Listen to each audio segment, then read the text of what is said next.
Hello, dude. How are you? I'm good, mate. Yeah, I'm good. Episode 15? 15, Episode yeah. 15. Look forward to this one. This is a good one. This is a good one. Who have we got on, mate? Michael Hibberd. AFL premiership. What are we calling you? Legend or? No, definitely not. Definitely not legend. I played professional sport in Australia. Premiership player with Melbourne. Probably around your area, no one would probably know a lot about our game. It's pretty big over here, but played footy for 13 years, and When Aussie Rules came up, I said to Andy, I went, what's Aussie Rules? I looked into it. Mate, what a game. It's brutal, isn't it? yeah, it is. It's we grew up with it. It's our probably, especially down in Victoria, it's our number one sport. If you go up to Sydney and Brisbane, it's probably a bit more rugby, rugby league. But if you're not known to the sport, it can come across as pretty brutal. It's been the love of my life for a long time, and I'm kind of glad to be retired now. Anyway. Yeah. So what is it you're doing now then? I'm in the fire brigade, so pretty much when I transitioned from footy, as I said, I was 13 years in the AFL, over two clubs, and kind of later in my career, I started thinking what I'm going to do. And I had no idea, but the fire brigade kept popping up, and I went through the transition phase and pretty much retired from footy and went straight into the brigade. And I'm at a station about 5 minutes or 10 minutes down the road, which I love it. So I've been in for just over a year now, it's a really good job. Oh, fantastic. I imagine the camaraderie's kind of similar, isn't it? In going from obviously sport into something like the fire brigade. Yeah, it is. To be honest, I think that's why I gravitated to it. I think it's similar to a locker room at a football club is kind of, the station life at a fire brigade at the station. So you're in a team. You work together. You do drills, and can be pretty intense at times, depending on the calls that you go to, which is kind of like the adrenaline rush I had for, when I was playing footy. I kind of get that now. If you're going into a structure fire, or go to a car accident or whatever it is, that's kind of why I fell in love with it. And I guess the camaraderie of being teammates I had is my workmates now. So it's very similar in that regard, and I think that's why I love it so much. Oh, man, that's awesome. And the reason you're on this podcast is you must have seen one of our reels. We started having a bit of back into conversations, but why did you decide to give up your time and come on today? My wife, I can't remember how long ago it was, sent me a few of your reels, and then I started following you guys, and I've been watching, and I honestly was just having a laugh. I couldn't believe, there's people out there being so honest and having a laugh about, some of the challenges you're going through, and I'm like, there's other people out there, and I sent you a message, and I've been nearly listened to all your episodes now. It was probably a couple that I've missed, but I sent you the message saying you guys are doing such good work. It gives me a laugh on the way to work when I'm listening, and I'm sure I'm not the only dad out there that thinks that way. And when you're going through these challenges, it's kind of nice to hear that other people are going through the same things. And I spoke to you, Andy, about Lydia sounds like Sunday. Very, very similar in terms of we shared a few stories. Some of the stuff that you guys have. Yeah. We'll get into them in a minute. But I think for me, I haven't really spoke about my story, and I think or the start, the journey that we've been on, and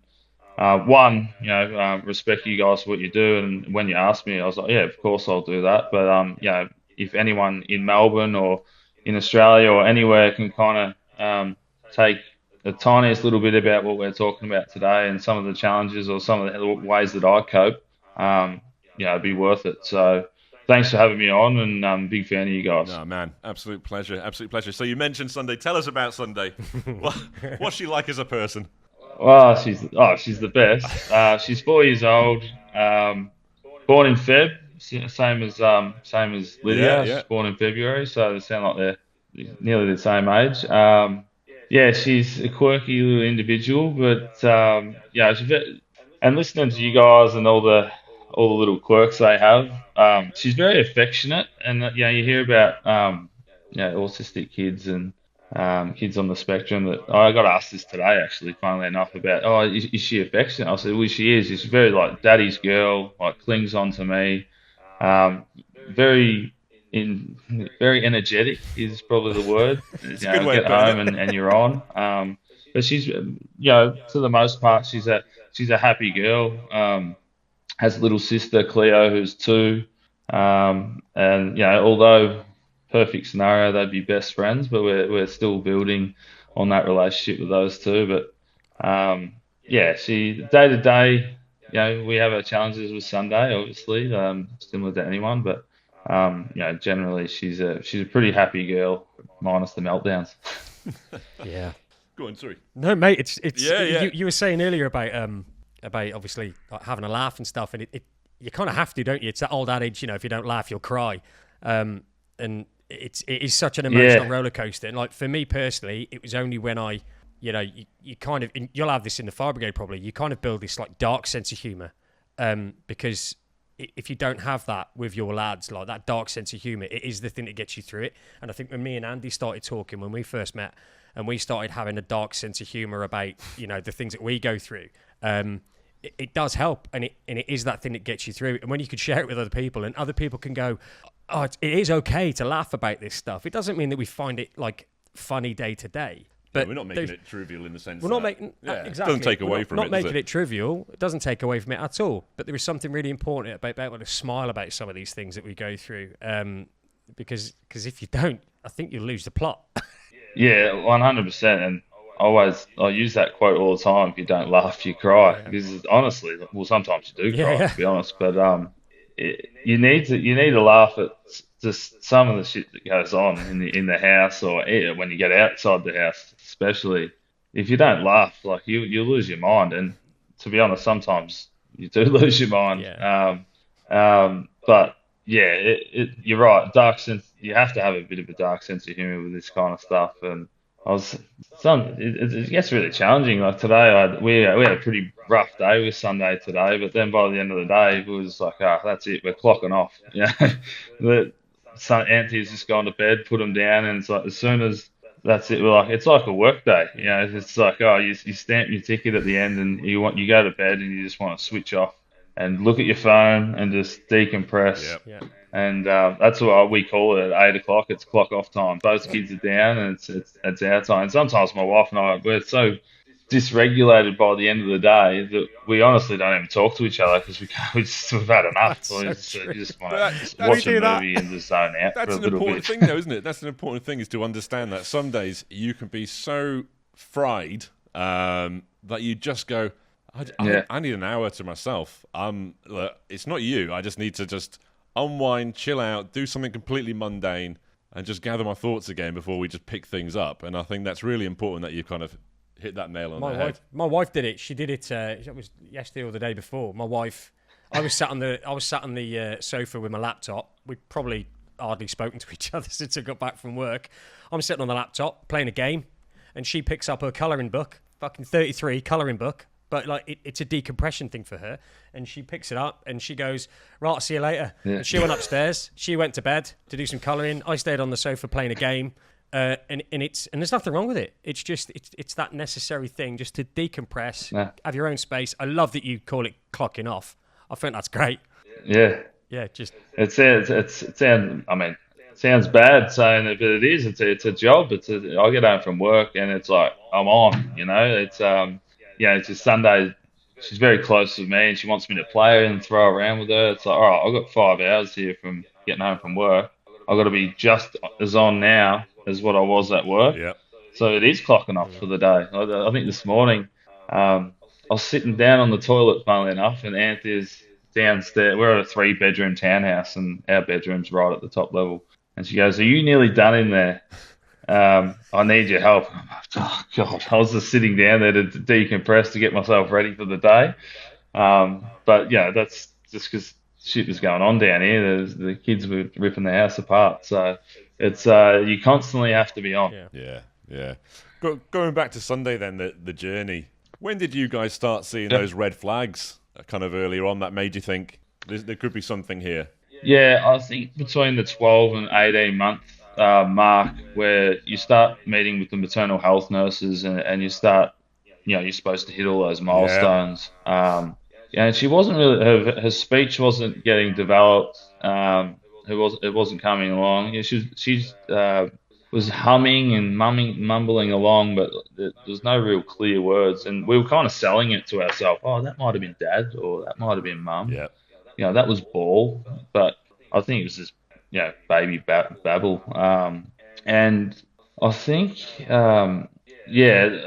we started looking at it. I remember for me personally, Anthony might have a different version of it. I remember it was about 18 months, and my brother, we were in Gold Coast, and my brother, I caught up with my brother. I hadn't seen him for ages. I don't think he'd even met my daughter yet, and he goes, I can't get her eyes. He goes, I just can't get her eyes. He's trying to bond with her. And I was like, we kind of had inklings, like we were, we saw someone about her hearing. She wasn't responding to her name. We weren't getting the eye contact. And when he said that, I was like, oh, I think we're onto something here.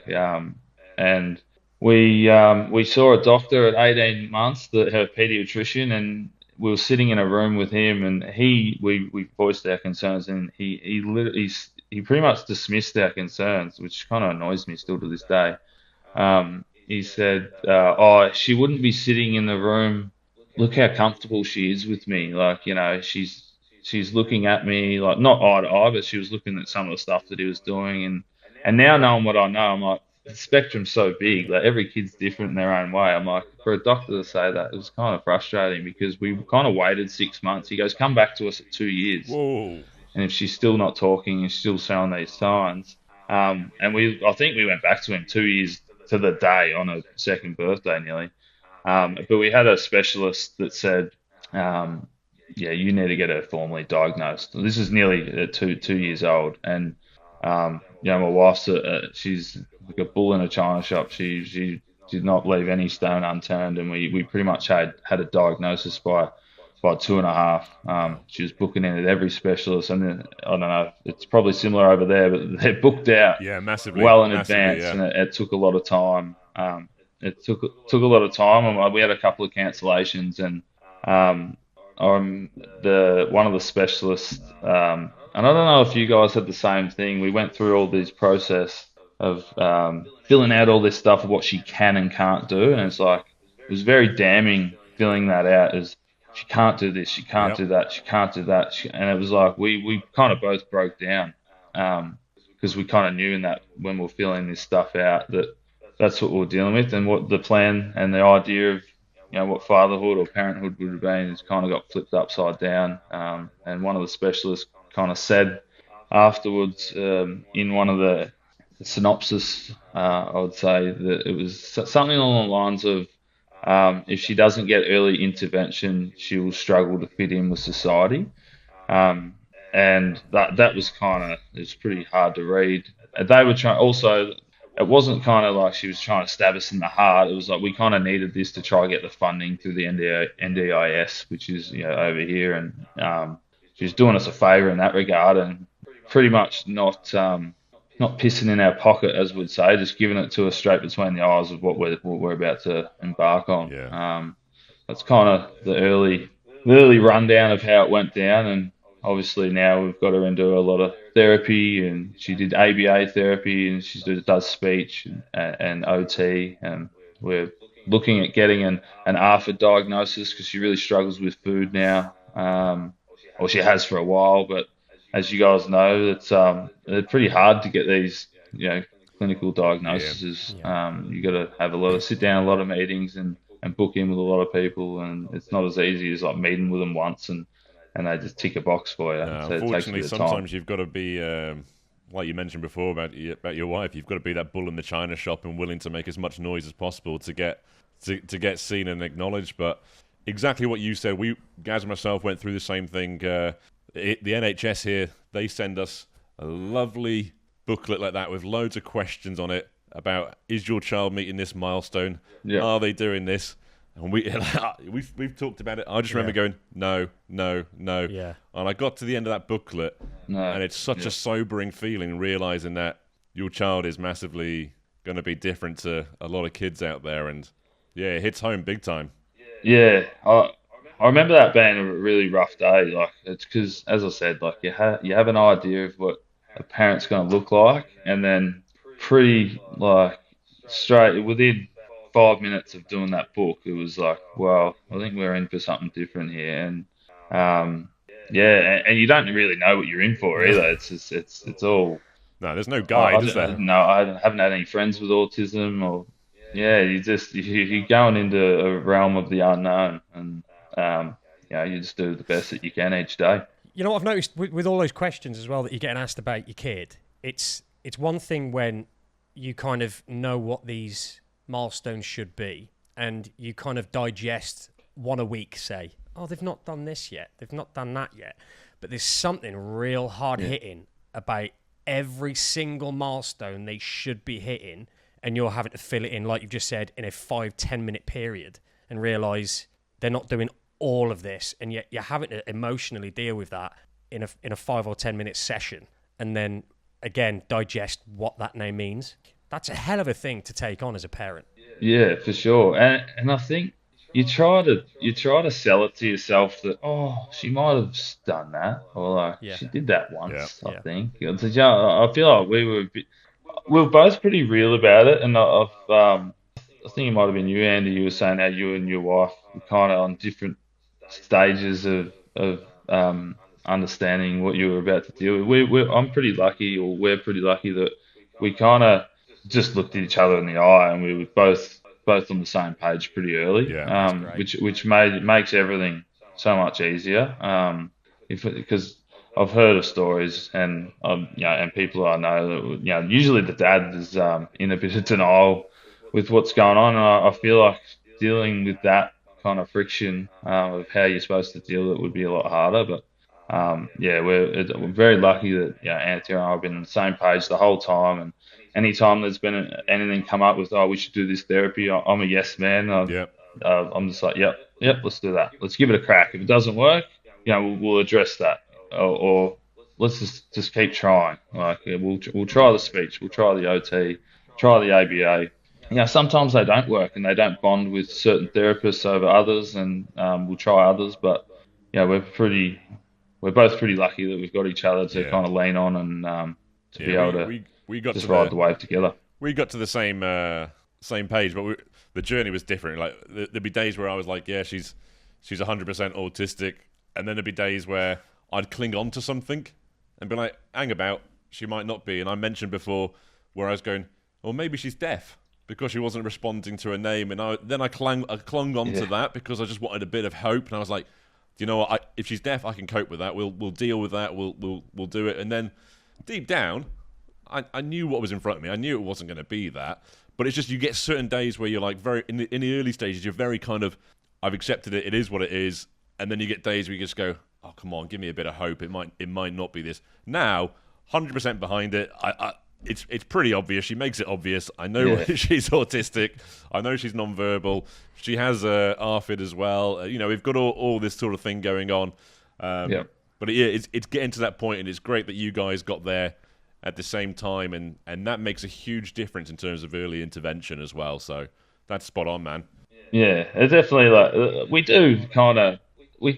Sometimes it's like the only thing we kind of push back is like I sometimes want to push her a little bit harder. She goes to a school 3 days of the week, and she's only been going for 2 days, and I'm a bit more like, let's see how far we can push her.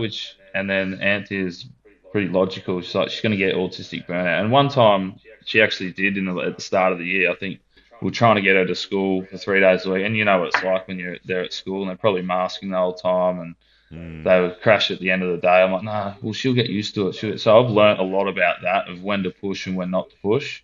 It's just it's a learning experience. Every day, you just only know what you know, and from the experiences that you've gone through. And I've learnt that over the last 6 months is like, all right, there's time to sit back and listen to her a little bit more rather than trying to to push the therapies every sometimes you have to cancel because she's not up to it, or she doesn't go to school one day because she's not up to it. So yeah, I'm constantly learning. I think it's really good though that you've got that, and I think we find that a lot with couples, that they kind of get this dynamic where one pushes more than the other and one kind of pumps the brakes a little bit. But it's good to have that dynamic, because if you were both exactly the same, or both going to be pushing, then you're not going to have anyone kind of checking you every now and then. And like for you might be pushing Sunday to do things that your wife necessarily wouldn't have done that end up being successful. So I think you've got a really nice dynamic there. Yeah, and mine's usually to do with like I'm big on trying to get to a full week of school, and you guys do the good, bad, and the ugly. But my good would be she finally went last 2 weeks. She's gone her 3 days this week, and that's huge. Whereas Anthony will push her to get out of the house a little bit more. But it gives me so much anxiety, like the transition from the house to the car, the park to the car, that's just destined for a meltdown with Sunday. Like we went to the supermarket today, and I was crippled with, well, not crippled, but I was very anxious because Auntie's like, oh, we're gonna get Cleo a treat, the youngest, because she was being a good girl and she wanted a treat, and I was like, I'm not going down that aisle with Sunday, because she'll see chocolate or whatever, and once we can't give it to her, forget it, and we kind of had to leave, and leaving the house for me, I just get so anxious of a meltdown in public, and if someone says something, how am I going to respond? And it's just this, there's got a rock in your throat the whole time, just waiting for something to happen. And I was going to say, do you play that conversation in your head? If there is a meltdown and somebody does say something in the supermarket, or gives you one of those looks like you're a bad dad, sort your kid out. Yeah. Do you already have that script in your head of what you would say? Yep. 100%. And it's been rehearsed many times. I'm kind of waiting for the day, to be honest. Just to unleash it. But I just don't want it to happen, because if I've had a big morning where I'm already I'm already about to blow my top, and I'm trying to keep it all in and keep my cool, and then if someone actually does say something, like you're only human, like they don't know the day that you've had, and then saying something when they have no idea about one, my daughter being autistic, and trying to criticize it. I do. I'm playing it in my head now. You know what I mean? It's something that going out in public I play in my head all the time, and it just creates anxiety, and sometimes it's unrealistic. But this is part of life, isn't it? It plays in your head. This is what a lot of neurotypical families and parents don't understand. There's the stuff we have to deal with our child, but there's all these other things that just rattle around your head that you have to prepare for. Just like you said there, going to a supermarket, going to a park, which is a fun place to take a kid. There's probably a 60% chance, sometimes higher, it ain't going to be a fun experience. It's going to blow up, and you're constantly on edge. I go to places now, if I'm taking Lydia, like say we go to, God forbid, we have a chance to go to a restaurant and have a meal, I'm already looking at exits. Like, what's my exit plan here if it all goes tits up? Yeah. And even if it's an 80-20, let's say there's an 80% chance it's going to go well, and only a 20% chance it's going to go bad. The bad is so bad that it's still not worth taking that risk. It could be a 5% chance it's going to go bad. The meltdown is so horrendous. You're like, well, fuck the 95% it's going to go well. I ain't chancing that 5% that it's going to go bad. But then you have that inner turmoil in your head where you go, but I want my kids to experience the park. I want them to go on the swings. I want them to go down. I want them to experience what I experienced, what their little sister would be experiencing, and my mate's kids are experiencing. I still want them to do that. So again, you can't win. You're still constantly having this dialogue in your head. Yeah, 100%. And she loves the park, and it's like that's awesome. But it's that transition in between. I think the stuff that we want to experience is like the birthday parties and the Christmases, the Easters, whatever it is. They don't really care. Like Sunday doesn't care if she's getting all these presents. Like she doesn't want to open them, and that I think Ants and I've kind of got into a space now where we don't really care anymore. But this Christmas just gone, it kind of hit home a little bit. hopefully one day she will get. Hopefully this year she gets excited. I think we'll always hold on to a little bit of the hope of that stuff. But yeah, I think going to the park and stuff, you kind of damned if you do, damned if you don't. If you don't get her out of the house, she hasn't burned enough energy where she gets a bit of cabin fever. But if you do leave the house, then you dealt with the anxiety of her blowing her top and having a big meltdown, which probably will, I think 9 times out of 10, it happens to some degree. It depends on the severity. And usually it's because she doesn't want to leave. Yeah, so or someone's on the swing where she wants to go on the swing and she doesn't understand you have to wait. That's probably Sunday's big thing. She's got zero patience, and once she decides she wants to be on something or do something, yeah, that's it. It's like you can't reason with her. So yeah, it's a constant challenge, but it keeps you on your toes. That's for sure. Yeah, that's an understatement. Definitely. I guess like on the flip side, there's obviously really proud moments that you have as well, and there's little things that a lot of families would take for granted. Like I had one the other day. Like Lydia's gone through a stage over the summer because there's no school at the moment. Everything's kind of deregulated. She's gone off her food completely. All her favourite foods, we're just like getting everything we know she likes, and she's not interested. And then we have one day where suddenly she ate a plate full of broccoli. And that was our win for the day. We were like, high-fiving, going, this is amazing, but not a lot of other people would really understand how that's a massive win. But there's little things. But is that something that you kind of experience as a household as well? Yeah, for sure. And I think it's you celebrate the smallest things. Yeah. Like it might be a little word, and Sunday is non-verbal, but Anthea says minimally verbal now because she'll ask for water, and she might say lolly, but she's just said mummy over the last 2 days. Wow. Obviously, her mum's so wrapped with that. And Sunday I could say dad, and she'll go dad, like it's like she'll copy what you're saying, but she's starting to say a few of these words. It's probably about a handful of words she'll say off her own bat now, and she said mummy over the last few days, and we're proudest moments ever. And but that's what I say to some of my mates. I'm like, with all the challenges that we go through, we celebrate the littlest things every day. And like we go to the park, and she's been trying to climb, and we're a bit worried about her gross motor skills, a while back. And about 6 months ago, she climbed this little jungle gym on her own, and I looked over at my wife, and she was crying, and then I started crying, and I'm like, oh no, parents with typical kids, they don't experience this stuff because they just expect these things to grow, and the development that they get is just going to happen. There's no guarantee for us with some stuff, and that's kind of what makes the littlest things so special. Well, like you said about eating, and we're the same with Sunday, with her eating certain foods. Some days she just won't eat anything, and then next day, like you said, she's eating carrots and cucumbers today, and like these little moments make you really proud. And even with her grandparents, she's very close, and if she runs in there, we do family dinner every Monday night at my in-laws, and some days she'll just run up and hug them, and you're like, wow, where'd that come from? And you just see the joy on their faces when that happens, because it is so rare. But yeah, all these moments just fill you with pride, and there's just so many more of them because you don't expect them half the time. Yeah.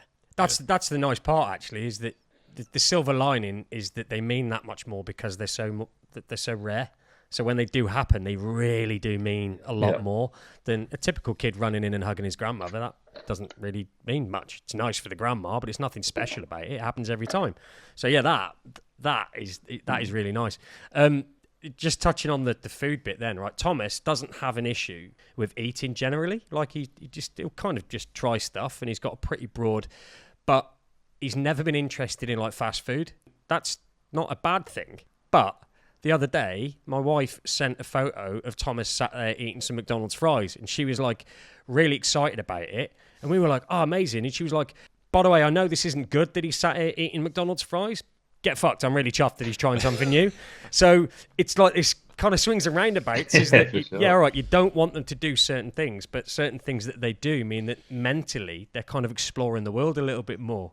So, but mate, a whole bowl of broccoli. Yeah, literally a whole bowl of broccoli. I mean, we tried everything. We've. How does a kid go from being like a little bit funny, not? You'll struggle to get me to eat broccoli. But I know, yeah, that's what I mean. That's mental. Well, she's like, when you hear like, oh, your kid's autistic, they're just going to feast on crisps. They're going to eat McDonald's nuggets every day. Yeah. It's going to be beige food. She's like, no, what's the most expensive fruit out there? That's what I'll have. Some days I'll eat it. Some days I'll just waste your money and throw it on the floor.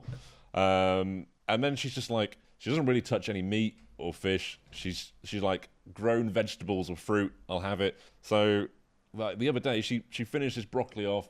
Then she had a bit of cauliflower. We was like, well, just keep going. And then she went to the fruit bowl, helped herself to a pear, ate that, went back, got another pear. When I say she helped herself to a pear, there's nothing left. She eats the core and everything, so it's all gone. Nice. And then she's like, I'll have an apple as well. And you're just like, I've just spent like 4 days trying to give you everything that you wanted. You've refused everything. You've had a couple of crisps, and now we're starting to really kind of panic and shit ourselves about, oh God, what's going on here? Is this something else we need to worry about? And then she'd just flick a switch and just go back, absolutely demolishing all her kind of safe stuff again. But she's not for chocolate. No. She's not for, sweets and everything else like that. We had a big win at the weekend when we keep trying her with just lollies on a stick. And then she just grabbed one and ate 2 of them in a row. We're like, oh my God, she's finally worked out how to hold a lolly and enjoy it like a neurotypical kid. So yeah, it's little wins like that just bring a smile to your face. And when you've been like knee deep in shit, shall we say, dealing with stuff throughout the day and you're at your wit's end, and then they just magically do something like this, it just takes away all that kind of stress and everything you've been thinking in your head, and you're just like, I'm on a high again. It's just awesome. It's an awesome feeling. Yeah, sometimes I wonder if it's just our brain playing tricks on us to keep us still here, because sometimes you just look, Anthony and I just look at each other like, we want to put these kids in the bin. But obviously you can't. But your brain's just, finding ways to stay positive, and you constantly are. And yeah, I'm the same with food, by the way. Sunday has this thing, she likes bagels at the moment, but she'll only eat the very edge. So it's like she's eating an eighth of a bagel every time she has one, but she only eats the edge, and she'll go give you the rest, and then that's it. You have to get another one. And strawberries are the one at the moment where she'll only bite the tip. Yeah. So we go through one day, I think we went through 8 punnets of strawberries, and they're $6 a punnet here. So cheap. It was that was all she wanted to eat. And I was like, that's $50 of strawberries, and she's only taking biting the tip. But at the same time, it's like if she's got a full stomach, she tends to be in a better mood. So yeah. What's it like day to day then with Sunday? Like, have you got a routine, or is a routine not necessarily important? Routine's been pretty, like, from the get-go. We've been big on routine and sleep, and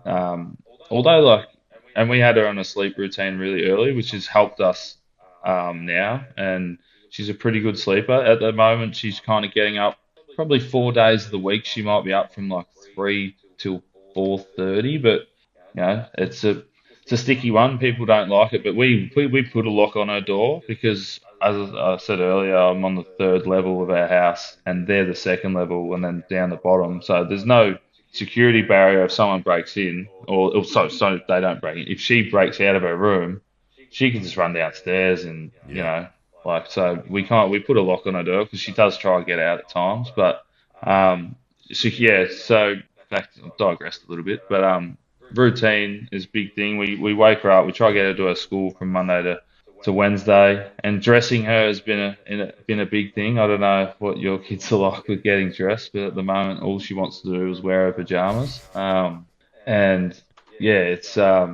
try to get her teeth brushed, get her fed, and if she doesn't eat, she doesn't eat. We at the moment, we're trying not to push her too hard on that, because it send her into a bit of a meltdown if you push her too hard. Although we make sure she tries to eat as much as she can. Just some days she's not up to it. School from Monday to Wednesday. She has an ABA therapist that comes for 3 hours Thursday, Friday. They come to our house, and I spoke about it earlier. We went through a few therapists. We found one. She's essentially family. Loves when she gets here. It's her best friend. She bullies her. Like, we sit on the bottom level, and you just hear Sunday just barking orders at her all the time, which can be funny at times, but she's just it just shows how comfortable she is with her. And she's been really good for Sunday's development. But yeah, I mean, day to day, as the challenges are the dressing, getting dressed, we're trying to toilet train her, but it's pretty challenging at the moment. We still put nappies on her, and although she tells us sometimes if she needs to go to the toilet, but it's been pretty challenging. But hopefully, you got any questions about the day? So I've digressed a little bit, but no, that's good, man. That's good. probably that in a snapshot. I think one of the other challenges that parents of autistic kids have to deal with as well is navigating that system. I think you kind of mentioned, is it NDIS in Australia? How to get funding, how to get support. Even that is an absolute minefield to get through.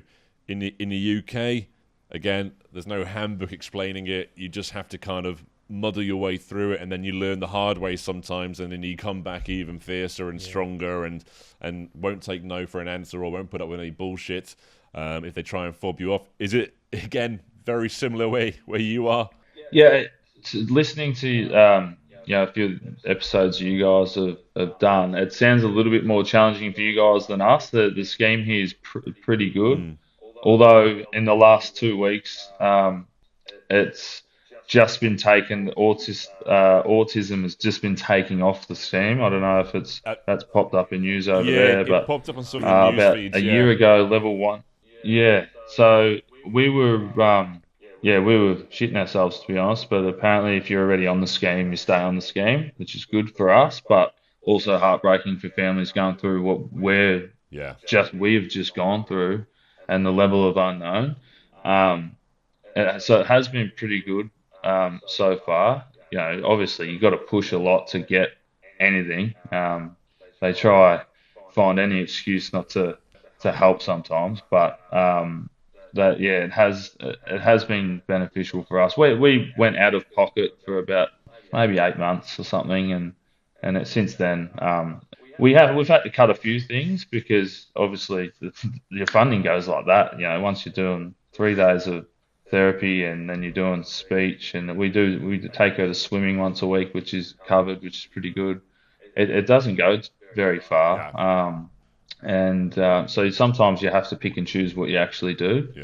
I think we have a review at the end of the year, so we're hoping to potentially get some more funding, and so we don't have to pick and choose as much. It is a nightmare, and I'm really glad that Anthea's the bull in a china shop, as I said, with all that kind of stuff. She's on the ball with all that stuff. I was struggled to even log into this call today. I wouldn't be able to do it without her. So it's the same with our life.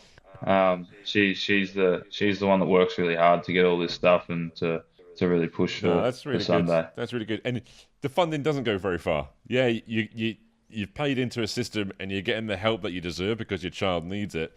But again, in the UK, there's certain individuals that just think that it funds your entire lifestyle, that, if you do something fun, they're funding it. It's not. It's literally because we go through so much fucking food that gets wasted. We have to have nappies. We have to have adaptive clothing. We have to take them to various places. We have to pay for private therapy because we can't get it on the NHS. The money doesn't even touch what your wages are spending money on to try and get what your kid needs.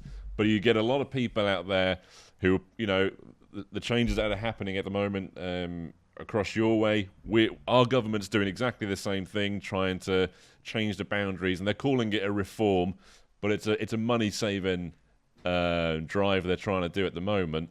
But there's a narrative where they're almost trying to blame families like us as to why the country's a fucking shithole at the moment. So, again, it sounds like there's a similar thing going across in Australia. Yeah, and the thing is, people do take the piss with it, and it really annoys me because there's families like us that actually are doing it for the good of their kids and their families. And I had a plasterer when we were building this house. I had a plasterer come in, and his kids were on it, and he was saying they get over $100,000. He goes, "Yeah, I built half my house with it." I was like, "You fucking cockhead!" Like, we got people that actually need the therapies, need this funding for certain reasons, and you're taking the piss. You're the reason why they're doing a reform. Yeah. You know, but I didn't say that, but in my mind I was thinking it. And the thing, and now that there has been a reform here, it is scary because a lot of families aren't going to get the help that they genuinely need. So, I mean, it's a bit of the unknown of how it's going to look going forward. Hopefully, they can find a system that works, but yeah, it is scary times for sure. Have you found, obviously, a lot of resilience being an athlete and obviously being in the fire brigade? Have you had any kind of carryover from everything you've had in your professional career that's helped you, or is it a bit like it doesn't matter what I've done, nothing could have prepared me for this? Yeah, the latter for sure. I think with with sport and footy, you kind of build these traits, growing up and through your childhood with what your parents were like, and then you build a bit of resilience because you've done some stuff But I played footy from when I was 5 years old until I was 34.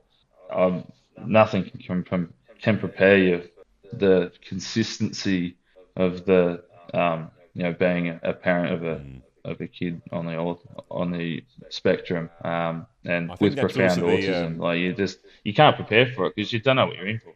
No, you don't. Sorry, I think that's why we didn't expect the Dadcast that we're doing to kind of explode like it did, in the sense that it doesn't matter where you are in the world. There's proof of it now. It doesn't matter what your background is, what your financial status is, all those sort of things there. As a dad and a parent, once your kid's got this diagnosis, it unifies us all. We go, we're talking now, and you're going, I relate to what you were saying. I'm relating, and back at you, I can see things that you're saying about Sunday and your journey with all that. It's something that just unifies us all. We all have the same dreams and hopes for our kids. We mentally imagine them kind of growing up. With Lydia, I was already getting in the frame of mind, what's she going to be like when she has her first boyfriend? When they break up, where in the woods would I bury him? I was always having these conversations in my head as to, those sort of things that as a dad, you'd want to kind of, get in there.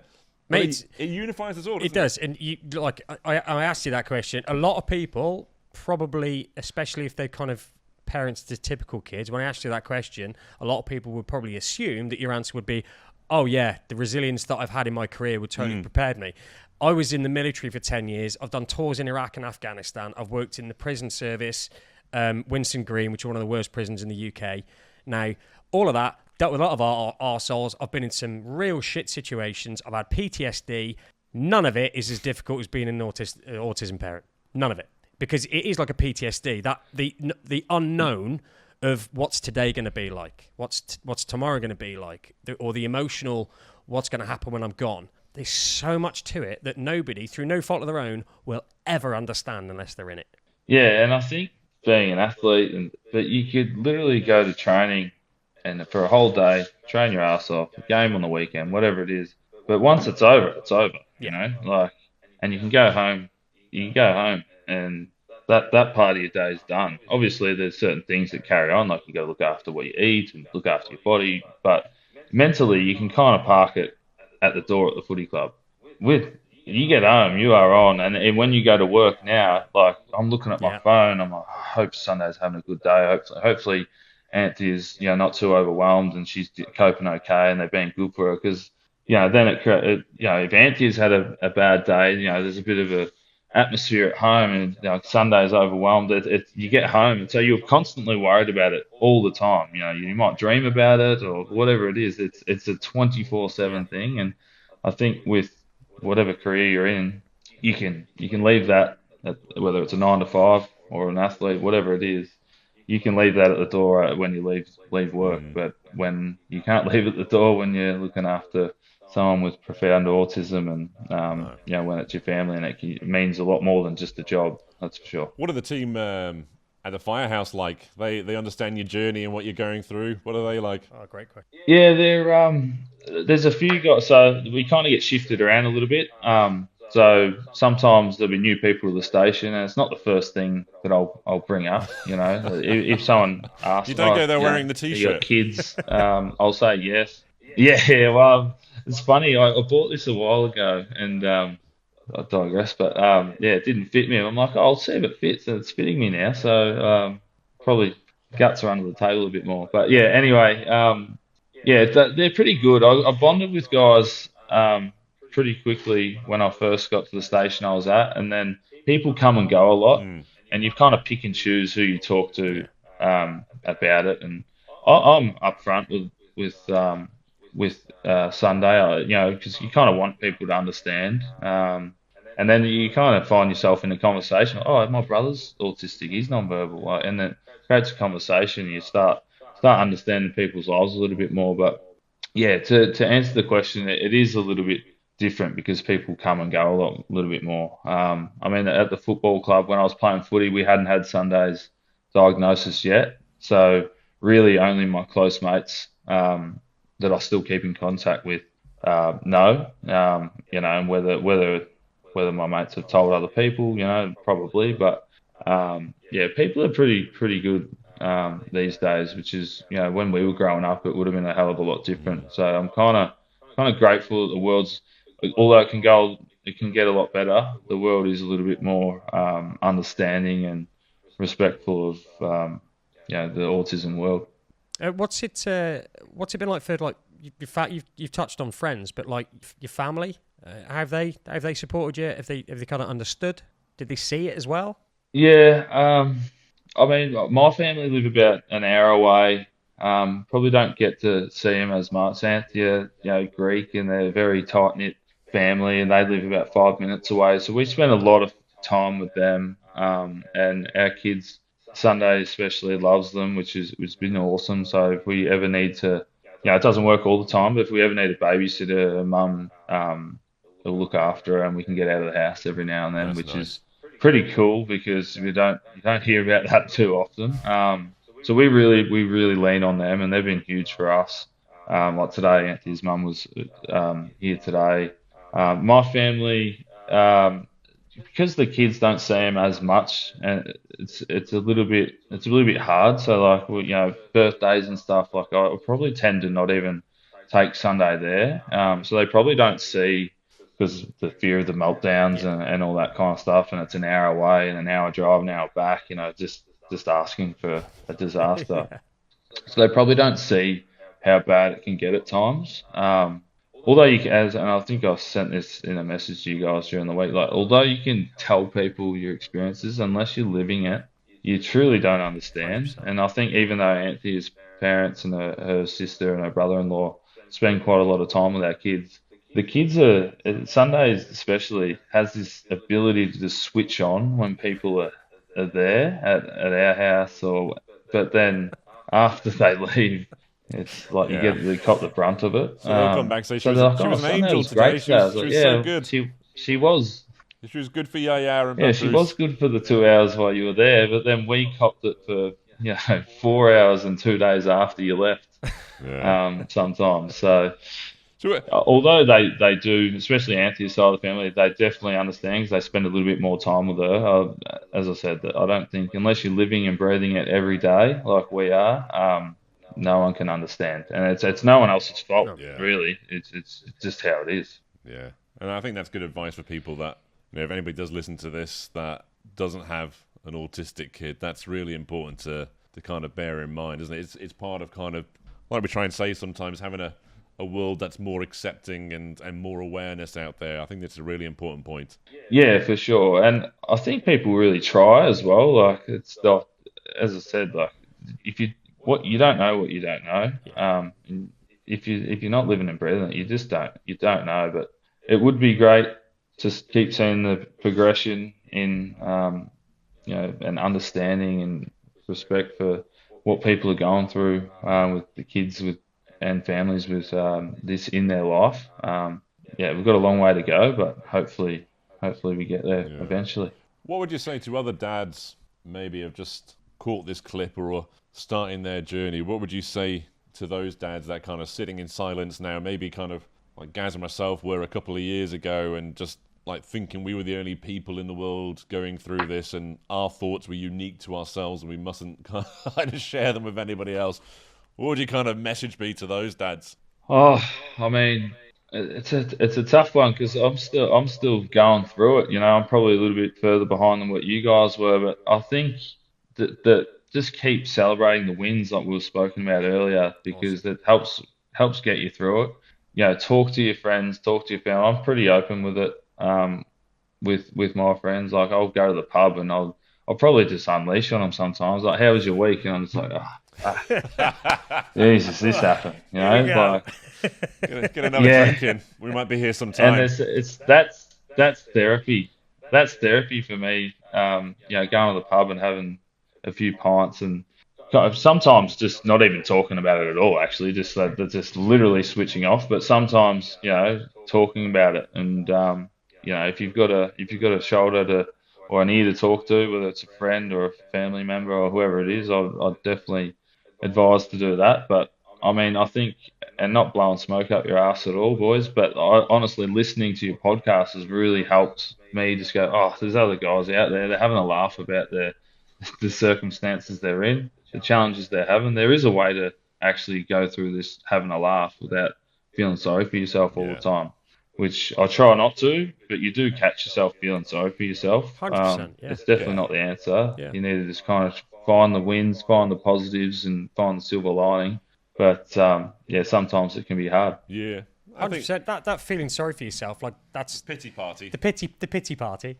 Yeah, everybody does it, and ultimately it's just about. And early on, it's hard because all these emotions are all coming at the same time. But eventually, you get to the point where, like now, I still do it. My wife and I, we still do it. You kind of have to check yourself and go, hang on, am I upset for me or am I upset for him? And if you're upset for him, fine. But if you're upset for yourself, it's like, fucking hell, man. I'm 43 and I'm having a pity party because of XYZ, the thing that he doesn't even give a shit about. Like Christmas, for example, like you were talking about earlier. We're all guilty of it, and you just have to check yourself every now and then and just kind of have a reset. There is that limbo stage where you're getting your head around it. It takes, like, for certain people, it's a long period that they go through. So other people, like, I'm quite pragmatic, so I got to the stage where I'm just like, these are the cards I've been dealt. It's fucking shit. It's nobody's fault. What do I do? Do I just sit here and just be a roadblock? Or do I just go, right, let's fucking move forward and try and, as we've mentioned before, try and get Lydia to the stage where she reaches her full potential, whatever that looks like. That's a really good point, actually. And that's the important thing as a dad or a mum, or parent, carer, or whatever you want to be. Yeah. Is at some point you've got to flick that switch and go, yeah, it's fucking shit. I've got to deal with it. Let's make the best of it. You said that, and that was a really good point, though, because all that actually happens by having this pity party thing is you just become a roadblock. Yeah. You're literally not helping anybody, and you just become a roadblock to your kids' success and development, which is the thing that you're having the pity party about in the first place. Yeah. So the sooner you get out of that, the quicker your kid is going to get to their potential. So yeah, the roadblock's brilliant. That's exactly all you become. Absolutely. Yeah, glad you said it, because you're right. You just roadblocks, bro. You slow yourself down of any progress or development, and you're costing them because of your selfish thoughts and behaviour. If that's a way of saying it, I think if once you, like you said, let's get on with it. Let's go forward. If you sit on your heels, you're just slowing them down, and once you get a bit more proactive, you just see the growth. And I have, since the therapies that we've been doing.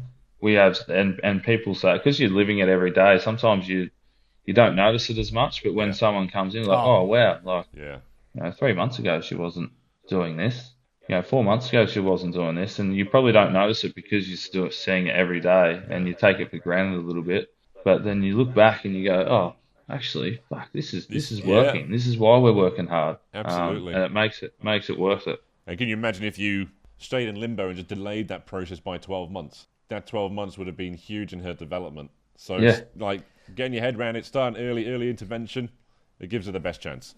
Yeah, for sure. Yeah, and that's why the kind of message again to dads, it's about trying to help dads communicate and just talk to each other, but it's also about their kids, because it's like the sooner you get on board, the sooner your kid's going to get where they need to get. So it's just like the earlier, and everybody obviously does things in their own time, but the earlier people accept it, and like you guys accepted it roughly the same time, which is amazing.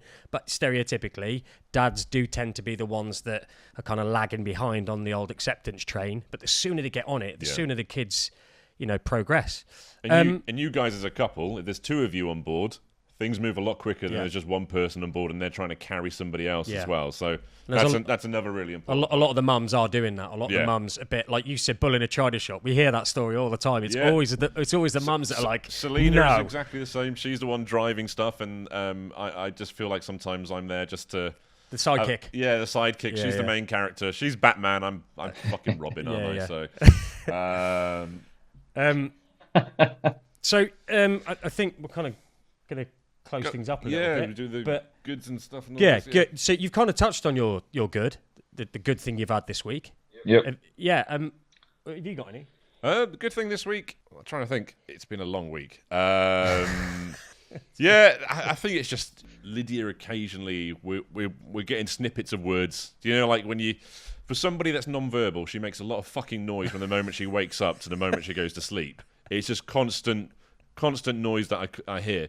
But every so often now, I'm tuning myself in because there'll be something that's unusual, and it'll be like the other day she said, "Go away," and then I was sat down. I swear she said, "Get up." And then I grabbed her by the hand and she led me out the room to where she wanted to go. So there's little things that are starting to kind of drift in and so forth like that. So I'd say that's probably a good thing with Liddy this week. That's cool. Mine's very similar. So he does a lot of this.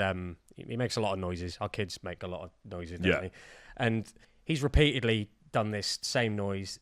And it's like, e-o, right? Now, again, background noise, and it's something you hear all the time, so we tend to not pick up on stuff.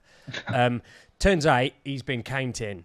He's been going 24 or 23, 24, 25. He's been going e-o, e-i, and it wasn't us. It was my mother-in-law that picked up on it. Again, mother-in-law being an absolute legend. My mother-in-law picked up on it. And my wife was going, no. And then her niece went, no, he's just said 26. And then when she listened to it in that context, she was like, oh my God, he's clearly counting. He's counting in the 20s. So again, it's just we've got to tune in a bit more, haven't we? Like it's so easy to just hear this noise and it's just white noise to us. But yeah, poor kid, he's probably been making this noise for 6 months. He's like, guys, anybody want to appreciate the fact I'm counting? And we just haven't noticed. But actually, we tried to count along with him, or my mother-in-law tried to count along with him, and he just gave her a death stare. Like, no, I'm counting. I'm the captain. Yeah, I'm the captain of this shit. No one's counting with me. So yeah, some of the noises Sunday makes, and I'm just like, what are you trying to say? Yeah. You know, like, and then after like a week, you'll be like, I think she's trying to say like cracker or lolly or whatever it is, and like it'll get more refined as the weeks go on, and you're like, oh, that's what she was saying a month ago. Yeah, you know, she's trying to say cracker. She wants crackers. Yeah, you got to tune in, haven't you? It's takes funny. a bit of time. Perfect. You got to be switched on. Anything horrendous that's happened this week? Well, yeah, and listening to you, Andy, with Lydia, we've gone through a phase over the last 5 nights. Sunday's just like shitting in her nappy and then taking her onesie off we've put her down for bed and we've got the monitor in her room and she's just grabbing it and smearing it everywhere. Yeah, we've had that. So that's been tough. And she's obviously upset. I think it's the sensory of like not wanting it in her nappy because when she wheezes, you'll see her waddling around the house because she doesn't want it touching her. And she's obviously doing it with her poo as well. Yeah, it's a sensory thing, and then they get it in their hands and they'll roll it, and it gets rubbed everywhere. Yeah, and she's and then it's getting rubbed everywhere. So we had to buy new bed sheets because we realised we've been recycling the same 2 or 3 for however long that we might need more here because we keep throwing them in the wash. So same thing happened this morning, Michael. Same thing tough. happened this morning. I was preparing myself where I said, I know what's going to happen. She's going to do it.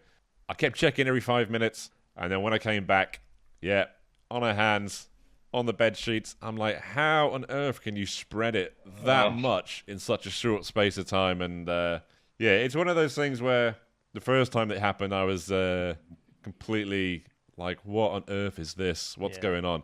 And like now, we touched upon it at the start of the conversation.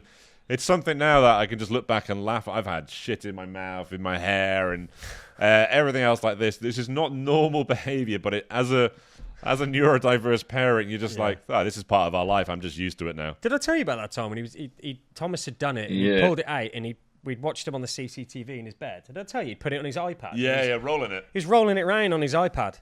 Just way like it was a game, like to keep it on. It's like, what? And it's just like, gee. And I got in there thinking he'd thrown up. We thought he'd been sick. So I'm rolling up all the bedding, thinking it's sick, and it's only like this shit dropped on the floor, but I didn't know what it was. And I'm like, pick it up, and just pick this shit up, and I'm like, what's this? Because it's dark as well, because we try not to wake him up. And it's just normal stuff to deal with for us. It's like last week we had some nice weather. She's in the garden. Again, same sort of thing. She comes wandering over to me. I'm like, oh, fuck's sake, you're covered in shit again.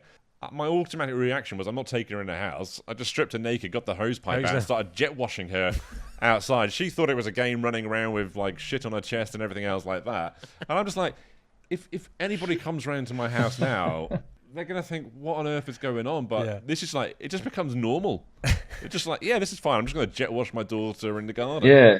And we it's in the middle of the night, and Sunday hates the lights on. So we eat in the dark. It's probably something I should have, the lights, the sun goes down about 5:30 here, and we'll be eating at 5:30, and we have to eat in the dark, and it does my head in. But it's the same with, in the middle of the night when we're changing her, you're doing all this in the dark. You're using your phone light, there's a shit, I want to grab that, and she's cleaned it here, and I'm wiping there, and then the next day you'll go in there, and it just still stinks, and then you'll find a 2-day-old turd just hiding in the corner of the room, and you're like, oh no, I didn't get it all from the other day. It's as I said, but you don't laugh, you cry, but it is kind of funny when you talk about it now. At the time, at the time it's horrendous, but you're not laughing about it for sure. But you roll with the punches, and you just kind of get used to it, don't you? So it's nothing. I don't think anything shocks me anymore. No. It's made me a much more kind of patient and tolerant person. Oh yeah, for sure. Me too. And I think that's one thing I do struggle with is the patience of it's unrelenting. It's every day, and some days are worse than others. Yeah. And you wake up and it's like she's just making this noise like, and you're just like, oh, what today again? But I have come a long way at the same time, and I'm going to continue to keep growing and be more patient. We're not robots. We're not robots at the end of the day. You threw me into this 10 years ago. Yeah, exactly. But 10 years ago, I don't think could do one day of what I'm doing every day now. And you still get I think the patience is the hardest part. You still get days. Last Saturday, I had a bad day. Just the constant noise, everything else. It just got on top of me, and I just remember just going to Selena, having a bit of a moan at her, going, "This is our fucking life forever. This is it. Ain't gonna change. She might even be like this when she's 21. She might be like this when she's 30, and we're gonna be so much older." And I was just having a bit of a, what the fuck? What's it? What's the point of this? What's the point of this? And you get little outbursts like that, and I think that's important to mention because we do this. We're not perfect. We're not anything like that. We don't pretend to be. We just put a bit of a spin on it, have a bit of a laugh, but you do still get days where you just want to just fucking run away and just disappear for a bit and just reset. But that's how it goes. Yeah, I had one the other day in the car. Sunday was melting down the car. I just couldn't settle her down, and I literally put my head in my hands, just screamed, and then I turned around and she was just pissing herself laughing, and then we both started laughing. But she's gone from screaming, crying, meltdown, and then I've just gone, and then she started laughing, and then I started laughing, and that was kind of, it felt good to let that out. I mean, that's probably the only time I've ever probably done that, but I've done it plenty of times. You do have moments where you're just like, fucking hell. Oh, man. But that's all part of it. Awesome. Listen, dude, really, really appreciate I really enjoyed that conversation, mate. I feel you're very similar to us. The way you deal with stuff, and obviously, I mean, your kids sound very similar to each other. They sound like they're the same age as well from what you were saying earlier on. So yeah, they are the same age. Yeah. I'm glad Lydia's not unique. There's another girl somewhere in the world who's very similar to her. That makes me feel better. Just about 24 hours away on a flight in Melbourne. Exactly the same, the kid, by the sounds of it. Yeah. Well, but thank you, mate. Really appreciate the conversation. Appreciate you being another dad that wants to, and you're very open, mate, which I think is what not a lot of other dads need to see. Not necessarily so they can open up, but just so they can hear your story and realise that they're not alone. And the more dads that do this, the better it is for all of us. Yeah, thanks for having me on, guys. That's kind of why I did it. Hopefully, if someone listens and they gets a little bit out of it, that's why I chose to jump on, and appreciate all the work you guys have done. As I said earlier, you've helped me have a laugh and understand that I'm not the only one alone, and there's a lot of other dads going through the same thing. I've got no doubt. There's been thousands of others that feel the same way. So appreciate you having me on. Yeah, absolute pleasure. Nice one. All right, buddy. Well, thank you very much, guys. We'll see you next week for number 16. Yep, see you then. See you later, guys. Thanks a lot. Bye. Bye.